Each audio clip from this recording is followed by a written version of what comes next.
Hello বন্ধুরা, কেমন আছো? আশা করি ভালো আছো। আমি কিন্তু ভালো আছি। তো একদম ভালো আছি বলবো না, মোটামুটি আছি। তো তোমরা কেমন আছো সেটা কিন্তু অবশ্যই ভিডিওটা জানিও।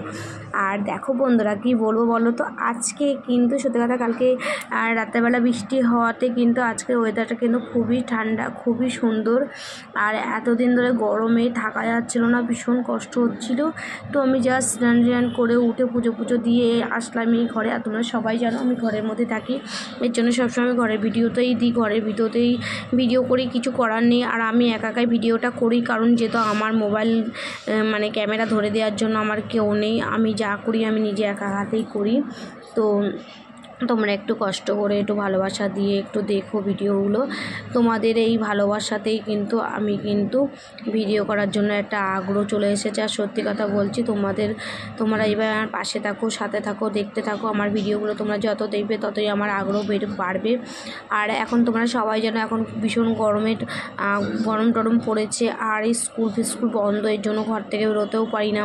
আর যখনই যাই, যেখানেই যাই না কেন, আমার ছোটো ছেলেকে জন্য আমি ভিডিও করতে পারি না। মাঝে সাঝে ভাবি এখানে ওখানে যাবো, কিন্তু গেলেও না ভিডিও করতে পারি না, কারণ যেহেতু রাস্তার মধ্যে রোডের মধ্যে পারি না। আর ও দেখো বদমাইশি করতে করতে চলে আসছে, ও তো বদমাইশি করেই যাচ্ছে, কিন্তু আমি তাও বাধা দিচ্ছি, কারণ যেহেতু তোমরা সবাই জানো বাচ্চা কাচ্চাদের আলগা গায়ে একটু ভিডিও করা যাবে না। তারপরে চলে আসলাম রান্নাঘরে যেয়ে ভাত বসিয়ে দিয়েছি আর আলু ভাজা করছি, পেঁয়াজ দিয়ে আলু ভাজা করছে। আমার পেঁয়াজ আলু ভাজা খেতে খুবই ভালো লাগে, বিশেষ করে পেঁয়াজ দিয়ে। তারপরে করলাম একটু সোয়াবিনের তরকারি ছিল ফ্রিজে। দেখো বন্ধুরা, সব কেন নষ্ট করব বলো, ওই তরকারিগুলো সব ফ্রিজে ছিল। এগুলো তোমরা জানো, এগুলো সব আগের দিনের রান্নাটা। তো আমি এগুলো কালকে তো খেতে পাইনি, কারণ অনেকটা রান্না করে ফেলেছিলাম, তার জন্য সব ফ্রিজে ছিল। তাই ভাবলাম নষ্ট না করে গরম করেই খেয়ে নিই। আজকে রান্নাটা নাই, বন্ধই থাক, আজকে শুধু আলু ভাজাটাই করেছি। আর সব ছিল রাত্রেবেলার, সব কালকে ছিল, সব ফ্রিজে রেখেছিলাম। দেখো নষ্ট কেন করবো বলো, খাওয়ার জিনিস কোনোদিনও নষ্ট করা যায় বলো? এর জন্য ভাবলাম নষ্ট না করে খেয়েই নিই গরম করে, তাই না? তো ফ্রিজে ছিল, যেহেতু ফ্রিজে থাকলে তো ভালো থাকবেই। তো আমি গরম করে সব সাজিয়ে রেখে দিয়েছি, একটা বাটিতে করে সাজিয়ে রেখে দিয়েছি। আর সত্যি কথা কী বলো তো, খাবার জিনিস কিন্তু নষ্ট না করাটাই ভালো, এতে মা লক্ষ্মী অসন্তুষ্ট হয়। এর জন্য ভাবলাম যে দেখো গরম হয়ে গেছে, কিন্তু তাও গরম হয়ে গেছে, কিন্তু ভাত ফুটিনি। তারপরে খেয়ে দিয়ে চলে আসলাম ঘরে এসে জাস্ট একটু বসেছি, ভাবছি কী করব, কিছুই মাথায় আসছে না যে কী করব।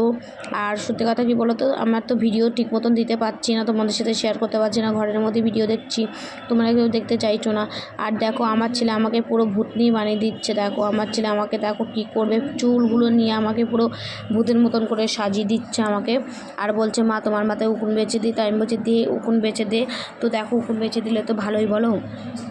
তো আমার মাথায় কিন্তু সত্যি কথা বলতে উকুন কিছুই নেই, কিন্তু সত্যি কথা বলো তো বাচ্চা কাচ্চা তো একটুখানি হাত দিয়ে শুশুরি দিলে খুব আরাম লাগে। আর একটু ঘুম পাচ্ছে, তো আমি বললাম বাবা দেখ ঘুম পাচ্ছে, তোমার চুলগুলো ছেড়ে দে। তো ও তো ছাড়বে না, আরও বেশি করে আমাকে ভূত বানাচ্ছিল। আর আমি বলছিলাম চুলগুলো সেই ছাড়তে বলেছি বলে চলে যাচ্ছিলো। তারপর আমি চুলগুলো একটু বেঁধে পেতে নিলাম, নিয়ে ভাবলাম যে কী করব, মাথায় কাজ করছে না। তো ভাবলাম যে আমি একটুখানি কী করব। হ্যাঁ বন্ধুরা, আজকে কিন্তু একটা জিনিস তোমাদের সাথে শেয়ার করব। তো তোমরা অবশ্যই ভিডিওটা কিন্তু সন্ধ্যাবেলার ভিডিওটা বিকেলের যে গুড ইভিনিংয়ের যে ভিডিওটা দিই সেটা তোমরা। আর আজকের জন্য এইটুকুনি, টাটা, ভালো থেকো।